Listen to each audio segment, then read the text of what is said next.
Hi guys, ಎಲ್ಲರಿಗೂ good news ಇದೆ. ಏನಪ್ಪ ಗುಡ್ ನ್ಯೂಸ್ ಅಂತಂದ್ರೆ, ಕರ್ನಾಟಕ ಹೈಕೋರ್ಟಿನಲ್ಲಿ ಅಸಿಸ್ಟೆಂಟ್ ಕೋರ್ಟ್ ಸೆಕ್ರೆಟರಿ ಹುದ್ದೆಗೆ ಅರ್ಜಿಯನ್ನು ಕರೆದಿದ್ದಾರೆ. ಎಷ್ಟು ಹುದ್ದೆಗಳು ಖಾಲಿದ್ದಾವೆ, ಪ್ರಾರಂಭದ ದಿನಾಂಕ ಏನು, ಕೊನೆಯ ದಿನಾಂಕ ಏನು, ಕ್ವಾಲಿಫಿಕೇಷನ್ ಏನಾಗಿರಬೇಕು, ಏಜ್ ಎಷ್ಟಿರಬೇಕು, ಸ್ಯಾಲ್ರಿ ಎಷ್ಟಿದೆ, ಯಾವ ರೀತಿಯಾಗಿ ನೇಮಕಾತಿಯನ್ನು ಮಾಡ್ಕೊಳ್ತಾರಂತಂದೇಳಿ ಈ ಒಂದು ವಿಡಿಯೋದಲ್ಲಿ ಕಂಪ್ಲೀಟಾಗಿ ತಿಳಿಸ್ಕೊಡ್ತಾ ಹೋಗ್ತೀನಿ. ಎಲ್ಲೂ ಕೂಡ ವಿಡಿಯೋವನ್ನು ಸ್ಕಿಪ್ ಮಾಡಬೇಡ್ರಿ, ಕಂಪ್ಲೀಟಾಗಿ ನೋಡ್ರಿ. ಇನ್ನೂ ಕೂಡ ಯಾರೆಲ್ಲ ಸಬ್ಸ್ಕ್ರೈಬ್ ಆಗಿಲ್ಲ ಆದಷ್ಟು ಬೇಗ ಸಬ್ಸ್ಕ್ರೈಬ್ ಆಗ್ರಿ. ಹಾಗೆ ಲೈಕ್ ಬಟನ್ ಕಾಣಿಸ್ತಿರುತ್ತೆ, ಲೈಕ್ ಮಾಡಿರಿ. ಲೈಕ್ ಮಾಡಿದ್ರ ಬನ್ನಿ ಈಗ ಒಂದೊಂದಾಗಿ ನೋಡ್ತಾ ಹೋಗೋಣ. ಕರ್ನಾಟಕ ಹೈಕೋರ್ಟಿನಲ್ಲಿ ಅಸಿಸ್ಟೆಂಟ್ ಕೋರ್ಟ್ ಸೆಕ್ರೆಟರಿ ಹುದ್ದೆಗೆ ಈಗ ಅರ್ಜಿಯನ್ನು ಕರೆದಿರುವಂಥದ್ದು. ಈ ಒಂದು ಹುದ್ದೆಗೆ ನೀವು ಆನ್ಲೈನ್ ಮುಖಾಂತರ ಅಪ್ಲಿಕೇಶನನ್ನು ಸಬ್ಮಿಟ್ ಮಾಡಬೇಕಾಗಿರುತ್ತೆ. ಕೊನೆಯ ದಿನಾಂಕ ಬಂದು 15 ಏಪ್ರಿಲ್ 2026 ಕೊನೆಯ ದಿನಾಂಕ ಆಗಿರುತ್ತೆ. ಕೊನೆಯ ದಿನಾಂಕದವರೆಗೂ ಕೂಡ ಕಾಯಕ್ಕೆ ಹೋಗ್ಬೇಡ್ರಿ. ಆದಷ್ಟು ಮುಂಚಿತವಾಗಲೇ ಅಪ್ಲಿಕೇಶನನ್ನು ಸಬ್ಮಿಟ್ ಮಾಡಿ ಒಂದು PDF ಅನ್ನು ನಿಮ್ಮ ಇಮೇಲ್ಗೆ ಹಾಕೊಂಡು ಇಟ್ಕೊಂಡು ಬಿಡ್ರಿ. ಇನ್ನೊಂದು ಸೆಟ್ಟನ್ನು ನಿಮ್ಮ ಜೊತೆ ಜೋಪಾನವಾಗಿ ಇಟ್ಕೊಂಡು ಬಿಡ್ರಿ. ಕೊನೆಯ ದಿನಾಂಕದವರೆಗೂ ಕೂಡ ಕಾಯಕ್ಕೆ ಹೋಗ್ಬೇಡ್ರಿ, ಯಾಕಂದರೆ ಲಾಸ್ಟಲ್ಲಿ ಸರ್ವರ್ ಬ್ಯುಸಿ ಆಗುವಂತಹ ಸಾಧ್ಯತೆ ತುಂಬ ಇರುತ್ತೆ. ಅದಕ್ಕೋಸ್ಕರನೇ ನೀವು ಆದಷ್ಟು ಮುಂಚಿತವಾಗಲೇ ಅಪ್ಲಿಕೇಶನನ್ನು ಸಬ್ಮಿಟ್ ಮಾಡಿ ನಿಮ್ಮ ತಯಾರಿಯನ್ನು ಶುರು ಮಾಡಿಕೊಡ್ರಿ. ಕರ್ನಾಟಕ ಹೈಕೋರ್ಟಿನಲ್ಲಿ ಅದರಲ್ಲಿ ಹೈದರಾಬಾದ್ ಕರ್ನಾಟಕದಲ್ಲಿ ಒಟ್ಟು 11 ಹುದ್ದೆಗಳು ಖಾಲಿ ಇರುವಂಥದ್ದು. 7 ಉಳಿಕೆ ಹುದ್ದೆಗಳು ಮತ್ತು ಬ್ಯಾಕ್ಲಾಗ್ ಹುದ್ದೆಗಳು ಸೇರಿ ಒಟ್ಟು 11 ಹುದ್ದೆಗಳಿಗೆ ಈಗ ಅರ್ಜಿಯನ್ನು ಕರೆದಿರುವಂಥದ್ದು. ಆನ್ಲೈನ್ ಮುಖಾಂತರ ನೀವು ಅಪ್ಲಿಕೇಶನನ್ನು ಸಬ್ಮಿಟ್ ಮಾಡಬೇಕಾಗಿರುತ್ತೆ. ವೆಬ್ಸೈಟ್ ಅಡ್ರೆಸ್ ಬಂದು https://judiciary.karnataka.government.in ಅಂತಂದೇಳಿ ನೀವು ಗೂಗಲಲ್ಲಿ ಹೋಗಿ ಸರ್ಚ್ ಕೊಟ್ಟರೆ ಅಲ್ಲಿ ಮೇನ್ ಪೇಜು ಓಪನ್ ಆಗುತ್ತೆ.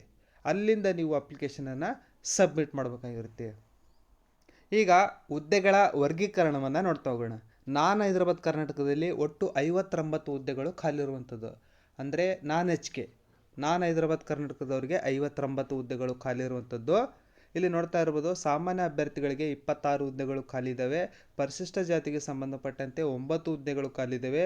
ಪರಿಶಿಷ್ಟ ಪಂಗಡಕ್ಕೆ ಸಂಬಂಧಿಸಿದಂತೆ 2 ಹುದ್ದೆಗಳು ಖಾಲಿ ಇದ್ದಾವೆ. ಪ್ರವರ್ಗ 1ಗೆ 3 ಹುದ್ದೆಗಳು, ಪ್ರವರ್ಗ 2ಎಗೆ 10 ಹುದ್ದೆಗಳು, ಪ್ರವರ್ಗ 2ಬಿಗೆ 2 ಹುದ್ದೆಗಳು, ಪ್ರವರ್ಗ 3ಎಗೆ 3 ಹುದ್ದೆಗಳು, ಪ್ರವರ್ಗ 3ಬಿಗೆ 4 ಹುದ್ದೆಗಳು.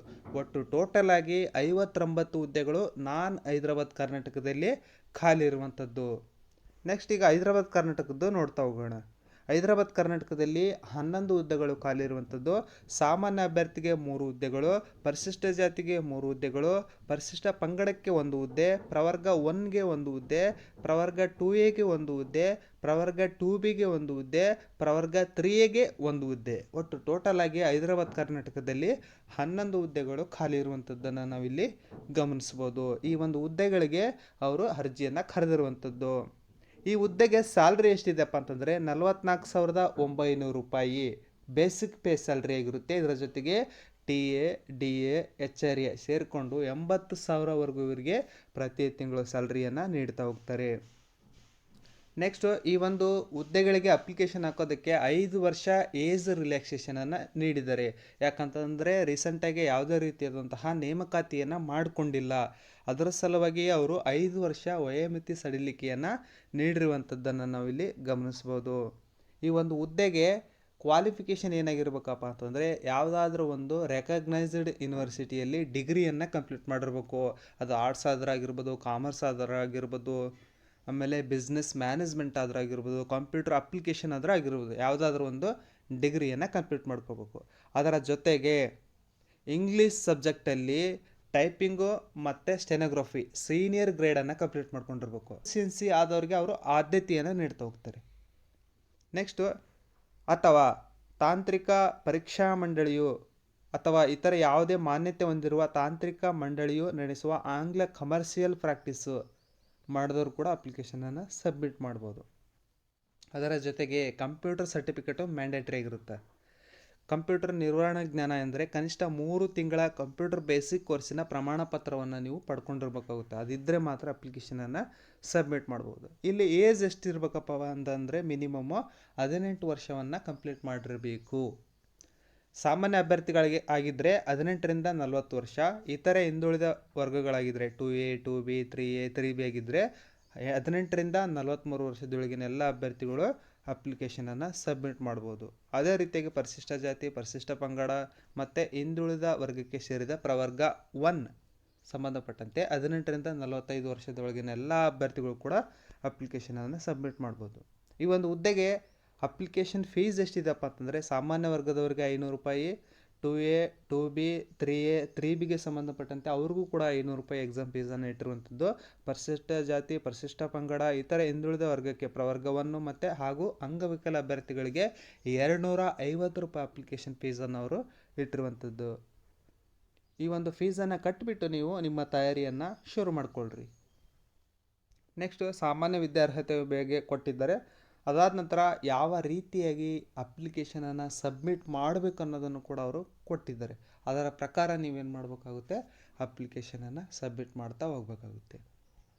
ಈ ಒಂದು ಹುದ್ದೆಗೆ ನೇಮಕಾತಿ ಯಾವ ರೀತಿಯಾಗಿ ಮಾಡ್ತಾರಪ್ಪ ಅಂತಂದರೆ ಫಸ್ಟು 100 ಮಾರ್ಕ್ಸ್ಗೆ ಸ್ಕಿಲ್ ಟೆಸ್ಟ್ ಮಾಡ್ತಾರೆ. ಅದರಲ್ಲಿ ಯಾರು ಚೆನ್ನಾಗಿ ಸ್ಕೋರ್ ತೆಗಿತಾರೆ ಅಂದರೆ ಮಿನಿಮಮ್ 60 ಅಂಕಗಳನ್ನು ನೀವು ಗಳಿಸಲೇಬೇಕಾಗುತ್ತೆ. ಇಲ್ಲಿ ಕೊಟ್ಟಿದ್ದಾರೆ ನೋಡ್ರಿ. ಅಸಿಸ್ಟೆಂಟ್ ಕೋರ್ಟ್ ಸೆಕ್ರೆಟರಿಗೆ 2 ತರಹದ ಎಕ್ಸಾಮನ್ನು ಕಂಡಕ್ಟ್ ಮಾಡ್ತಾರೆ. ಫಸ್ಟ್ ಒನ್ನು ಸ್ಕಿಲ್ ಟೆಸ್ಟ್ ಅಂದರೆ ಸ್ಟೆನೋಗ್ರಫಿ ಟೆಸ್ಟನ್ನು ಮಾಡ್ತಾರೆ. ಸೆಕೆಂಡ್ ಒನ್ನು ಸಂದರ್ಶನವನ್ನು ತೆಗೆದುಕೊಳ್ತಾರೆ. ಈ 2 ಟೆಸ್ಟಲ್ಲಿ ಯಾರು ಚೆನ್ನಾಗಿ ಪರ್ಫಾರ್ಮೆನ್ಸನ್ನು ಮಾಡ್ತಾರೆ ಅವರನ್ನು ಅವರು ಸೆಲೆಕ್ಷನ್ ಮಾಡ್ತಾ ಹೋಗ್ತಾರೆ. ಫಸ್ಟ್ ಒನ್ನು ಶೀಘ್ರ ಲಿಪಿಯಲ್ಲಿ 100 ಮಾರ್ಕ್ಸ್ ಇರುತ್ತೆ. ಅದಕ್ಕೆ ನೀವು ಮಿನಿಮಮ್ 60 ಅಂಕಗಳನ್ನು ನೀವು ಗಳಿಸಲೇಬೇಕು. ಸಂದರ್ಶನದಲ್ಲಿ 20 ಅಂಕಗಳಿಗೆ ಸಂದರ್ಶನವನ್ನು ತೆಗೆದುಕೊಳ್ತಾರೆ. 10 ಅಂಕಗಳನ್ನು ನೀವು ಮಿನಿಮಮ್ ತೆಗಿಲೇಬೇಕು. ಒಟ್ಟು ಟೋಟಲ್ ಆಗಿ 120 ಅಂಕಗಳಿಗೆ ನೀವು 70 ಅಂಕಗಳನ್ನು ಗಳಿಸಿದರೆ ಮಾತ್ರ ನೀವೇನು ಮಾಡ್ತಾರೆ, ಸೆಲೆಕ್ಷನನ್ನು ಮಾಡ್ತಾ ಹೋಗ್ತಾರೆ. ಆ ಶೀಘ್ರ ಲಿಪಿಯಲ್ಲಿ 600 ಪದಗಳನ್ನು ಒಳಗೊಂಡಿರುವಂತೆ 120 ವರ್ಡ್ಸ್ ಪರ್ ಮಿನಿಟಲ್ಲಿ 5 ನಿಮಿಷ ನಿಮಗೆ ಡಿಕ್ಟೇಷನನ್ನು ಕೊಡ್ತಾ ಹೋಗ್ತಾರೆ. ಅದನ್ನು ನೀವು 45 ನಿಮಿಷಕ್ಕೆ ಟ್ರಾನ್ಸ್ಲೇಟ್ ಮಾಡಿ ಕೊಡಬೇಕಾಗುತ್ತೆ. ಇದು ನಿಮ್ಮ ಟೆಸ್ಟ್, ಸ್ಕಿಲ್ ಟೆಸ್ಟಲ್ಲಿ. ಸಂದರ್ಶನದಲ್ಲಿ 20 ಮಾರ್ಕ್ಸ್ ಇರುತ್ತೆ. ಸಂದರ್ಶನಕ್ಕೆ 1:5 ಅಂತಂದರೆ ಒಂದು ಹುದ್ದೆಗೆ 5 ಅಭ್ಯರ್ಥಿಗಳನ್ನು ಅವ್ರೇನು ಮಾಡ್ತಾ ಹೋಗ್ತಾರೆ, ಸಂದರ್ಶನಕ್ಕೆ ಕರೀತಾರೆ. ಸಂದರ್ಶನದಲ್ಲಿ 20 ಅಂಕಗಳನ್ನು ಇಟ್ಟಿರ್ತಾರೆ. ಅದರಲ್ಲಿ ಮಿನಿಮಮ್ 10 ಅಂಕಗಳನ್ನು ಗಳಿಸಿದರೆ ಸಾಕು, ನೀವು ಸೆಲೆಕ್ಷನ್ ಆಗ್ಬೋದು. ಆಮೇಲೆ ಈ ಒಂದು ಹುದ್ದೆಗೆ ಏನೇನೆಲ್ಲ ಡಾಕ್ಯುಮೆಂಟ್ಸ್ಗಳನ್ನು ಅಪ್ಲೋಡ್ ಮಾಡಬೇಕು ಅಂತಂದರೆ SSLC ಅಂಕಪಟ್ಟಿ, ಆಮೇಲೆ ಡಿಗ್ರಿ ಅಂಕಪಟ್ಟಿಗಳನ್ನು ಮಾಡಬೇಕಾಗುತ್ತೆ. ಅದಾದ ನಂತರ ಘಟಿಕೋತ್ಸವ ಅಥವಾ ತಾತ್ಕಾಲಿಕ ಪ್ರಮಾಣಪತ್ರದೊಂದಿಗೆ ಡಿಪ್ಲೊಮಾ ಕಮರ್ಷಿಯಲ್ ಪ್ರಾಕ್ಟೀಸ್ ಮಾಡಿದರೆ ಅವು 1 ರಿಂದ 3 ವರ್ಷಗಳ ಅಂಕಪಟ್ಟಿಯನ್ನು ಅಪ್ಲೋಡ್ ಮಾಡಬೇಕಾಗುತ್ತೆ. ನೆಕ್ಸ್ಟ್ ಆಂಗ್ಲ ಶೀಘ್ರಲಿಪಿ ಪ್ರೌಢ ದರ್ಜೆ ಅಥವಾ ಆಂಗ್ಲ ಶೀಘ್ರಲಿಪಿ ಪ್ರೊಫಿಷಿಯನ್ಸಿ ಪ್ರಮಾಣಪತ್ರವನ್ನು ನೀವು ಅಪ್ಲೋಡ್ ಮಾಡಬೇಕಾಗಿರುತ್ತೆ. ಅದಾದ ನಂತರ ಆಂಗ್ಲ ಬೆರಳಚ್ಚು ಪ್ರೌಢ ದರ್ಜೆ ಪರೀಕ್ಷೆಯ ಪ್ರಮಾಣಪತ್ರ, ಆಮೇಲೆ ಜಾತಿ ಮತ್ತು ಆದಾಯ ಪತ್ರ, ಆಮೇಲೆ ಮೀಸಲಾತಿಗಳು, ಇನ್ನುಳಿದ ಮೀಸಲಾತಿಗಳು ಯಾವ ಹೈದರಾಬಾದ್ ಕರ್ನಾಟಕಕ್ಕೆ ಸೇರಿದಂತಹ ಅಭ್ಯರ್ಥಿಗಳು, ಗ್ರಾಮೀಣ ಮಾಧ್ಯಮ, ಇವುಗಳಿಗೆ ಸಂಬಂಧಪಟ್ಟಂತೆ ನೀವು ಸರ್ಟಿಫಿಕೇಟನ್ನು ಅಪ್ಲೋಡ್ ಮಾಡಬೇಕಾಗುತ್ತೆ. ಅದನ್ನು ಗಮನದಲ್ಲಿ ಇಟ್ಕೊಂಡು ನೀಟಾಗಿ ಓದ್ಕೊಂಡು ನೀವು ಅಪ್ಲಿಕೇಶನನ್ನು ಸಬ್ಮಿಟ್ ಮಾಡಿರಿ. ಈ ಒಂದು PDF ಈ ವಿಡಿಯೋ ಡಿಸ್ಕ್ರಿಪ್ಷನ್ ಬಾಕ್ಸ್ನಲ್ಲಿ ನನ್ನ ಟೆಲಿಗ್ರಾಮ್ ಚಾನಲ್ ಲಿಂಕು ಮತ್ತು ವಾಟ್ಸಪ್ ಲಿಂಕನ್ನು ಕೊಟ್ಟಿರ್ತೀನಿ. ಎರಡರಲ್ಲೂ ಕೂಡ ಜಾಯ್ನ್ ಆಗಿರಿ. ಜಾಯ್ನ್ ಆಗಿ ಈ ಒಂದು PDF ಡೌನ್ಲೋಡ್ ಮಾಡ್ಕೊಳ್ರಿ. ಡೌನ್ಲೋಡ್ ಮಾಡಿಕೊಂಡು ನೀಟಾಗಿ ಓದ್ಕೊಂಡು ನೀವು ಅಪ್ಲಿಕೇಶನನ್ನು ಸಬ್ಮಿಟ್ ಮಾಡಿರಿ. ಈ ಒಂದು ಹುದ್ದೆಗಳು ಸ್ವಲ್ಪ ತುಂಬ ಚೆನ್ನಾಗಿರುತ್ತೆ. ಒಂದು ಸಲ ನೀವು ಅಪಾಯಿಂಟ್ ಆದರೆ 8th ಪೇ ಏನಾದರೂ ಆಯ್ತು ಅಂತಂದರೆ ನೀವು 1 ಲಕ್ಷ ಚಿಲ್ಲರೆ ಸ್ಯಾಲ್ರಿಯನ್ನು ಪಡ್ಕೊಳ್ತೀರಿ ಪ್ರತಿ ತಿಂಗಳು. 8th ಪೇ ಇನ್ನೇನು 6 ರಿಂದ 7 ತಿಂಗಳು ಆದರೆ 8th ಪೇ ಆಗುವಂತಹ ಸಾಧ್ಯತೆ ಇದೆ. ಆದಷ್ಟು ಗಮನದಲ್ಲಿ ಇಟ್ಕೊಂಡು ಎಲ್ಲ ಅಭ್ಯರ್ಥಿಗಳು ಸ್ಟೆನೋ ಪ್ರಾಕ್ಟೀಸ್ ಮಾಡಿರಿ. 120 ವರ್ಡ್ಸ್ ಪರ್ ಮಿನಿಟಲ್ಲಿ ನೀವು ಪ್ರತಿದಿನ ಪ್ರಾಕ್ಟೀಸ್ ಮಾಡ್ತಾ ಬನ್ನಿ. ಅದು ನಿಮಗೆ ಹೆಲ್ಪ್ ಆಗುತ್ತೆ.